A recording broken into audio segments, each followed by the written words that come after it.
Assalamualaikum warahmatullahi wabarakatuh. Perkenalkan, nama saya Lulu Karimah dari Universitas Islam Syarifuddin, Prodi Pendidikan Agama Islam kelas 2B, Fakultas Tarbiyah, dengan mata kuliah Media Pembelajaran. Dosen pengampu Dr. Ahmad Ihwanul Muttaqin, MPDI. Di sini saya akan menjelaskan materi tentang filosofi media pembelajaran, behaviorisme, kognitivisme, dan konstruktivisme. Materi ini akan mengeksplorasi 3 pendekatan utama dalam teori pembelajaran. Yang pertama, teori behaviorisme, yang kedua, teori kognitivisme, yang ketiga, teori konstruktivisme. Setiap pendekatan mempunyai kelebihan dan kekurangan masing-masing. Memahami kelebihan dan kekurangan dari teori tersebut itu sangat penting untuk mengembangkan pendekatan pembelajaran yang efektif. Yang pertama, teori behaviorisme. Teori ini menekankan pada perubahan perilaku yang dapat diamati sebagai hasil dari interaksi yang dilakukan di lingkungan sekitar. Menurut Skinner, pembelajaran terjadi melalui proses penguatan dan hukuman yang mengarahkan perilaku. Kelebihan teori behaviorisme: yang pertama, objektif dan terukur; yang kedua, penerapan yang langsung; yang ketiga, efektif untuk perubahan perilaku; yang keempat, simpel dan mudah dipahami. Kekurangan teori behaviorisme: yang pertama, generalisasi yang terlalu sederhana; yang kedua, keterbatasan dalam menjelaskan pembelajaran kompleks; yang ketiga, penguatan eksternal yang diperlukan; yang keempat, mengabaikan proses mental internal individu. Yang kedua, teori kognitivisme. Teori kognitivisme membahas tentang manusia membangun kemampuan kognitifnya dengan motivasi yang dilakukan diri sendiri terhadap lingkungannya.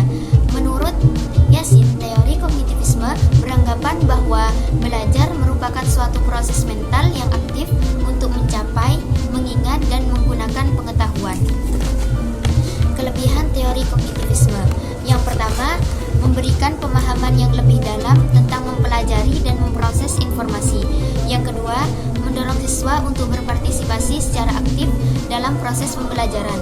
Yang ketiga, mempertimbangkan variasi dalam kognitif dan gaya belajar. Yang keempat, meningkatkan kemampuan berpikir tingkat tinggi. Kemudian, kekurangan dari teori kognitivisme: yang pertama, kompleksitas; yang kedua, sulit untuk menjelaskan pembelajaran sosial; yang ketiga, kemungkinan beban kognitif yang berlebihan; yang keempat, kurang memperhatikan perbedaan kemampuan kognitif individu. Kemudian yang ketiga adalah teori konstruktivisme. Teori konstruktivisme adalah pendekatan dalam pembelajaran yang menekankan peran aktif individu dalam membangun pengetahuan dan pemahaman. Menurut Adrilian, adalah teori pendidikan yang mewajibkan pengajar mempertimbangkan pengetahuan yang dimiliki peserta didik dan memberikan kesempatan kepada mereka untuk menerapkan kemampuan yang dimilikinya. Kelebihan teori konstruktivisme: yang pertama, peserta didik lebih aktif dan kreatif; yang kedua, pembelajaran menjadi lebih bermakna; yang ketiga, pembelajaran memiliki kebebasan dalam belajar; yang keempat, kolaborasi sosial. Kemudian, kekurangan dari teori konstruktivisme: yang pertama, kesulitan dalam pengukuran; yang kedua, waktu dan sumber daya; yang ketiga, variabilitas dalam pengalaman; yang ketiga, kemungkinan ketidaksesuaian kurikulum. 3 pendekatan tadi, yaitu teori behaviorisme, teori kognitivisme, dan teori konstruktivisme, bukan hanya mempunyai kelebihan dan kekurangan yang telah disebutkan, juga mempunyai karakteristik. Yang pertama, karakteristik dari teori behaviorisme.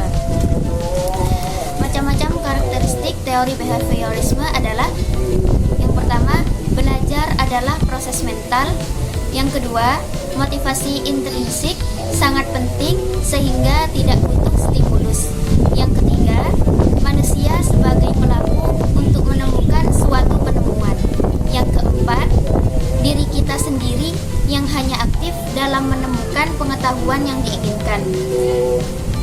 Kemudian karakteristik dari teori kognitivisme. Macam-macam karakteristik dari teori kognitivisme adalah: yang pertama, peserta didik merupakan objek yang aktif.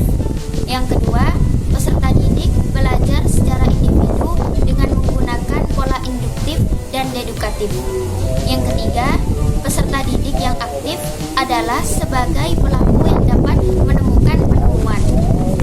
Kemudian, yang keempat, guru hanya sebagai fasilitas dan peserta didik yang mengembangkan. Kemudian, karakteristik dari teori konstruktivisme. Macam-macam karakteristik dari teori konstruktivisme adalah: yang pertama, peserta didik menjadi fokus pada terjadinya proses pembelajaran. Yang kedua, proses pembelajaran merupakan suatu kegiatan penyesuaian antara pengetahuan baru dan pengetahuan yang lama dimiliki oleh peserta didik. Yang ketiga, tidak mempermasalahkan adanya perbedaan pendapat atau pandangan antara peserta didik, dan ini merupakan suatu hal yang sangat dihargai. Yang keempat, contoh proses pembelajaran adalah dengan diberikannya suatu masalah dan peserta didik ditugaskan untuk memecahkan masalah tersebut. Yang kelima, proses pembelajaran yang ada bersifat menyenangkan, inovatif, aktif, dan kreatif. Yang terakhir, proses pembelajaran yang diberikan diarahkan pada pengalaman nyata yang sudah ada. Kesimpulan dari 3 pendekatan teori yang telah disebutkan tadi, yaitu secara keseluruhan teori behaviorisme, teori kognitivisme, dan teori konstruktivisme menawarkan perspektif yang saling melengkapi tentang proses pembelajaran. Meskipun teori behaviorisme menekankan peran lingkungan eksternal dalam membentuk perilaku, teori kognitivisme mengungkap pentingnya proses mental internal, dan teori konstruktivisme menyoroti peran aktif individu dalam membangun pengetahuan pembelajaran. Ketiga pendekatan tadi, yaitu teori behaviorisme, teori kognitivisme, dan teori konstruktivisme, meskipun berbeda, memberikan kontribusi yang sangat berharga bagi pemahaman kita tentang pembelajaran yang efektif. Mungkin cukup sekian presentasi dari saya. Kurang lebihnya saya mohon maaf. Assalamualaikum warahmatullahi wabarakatuh.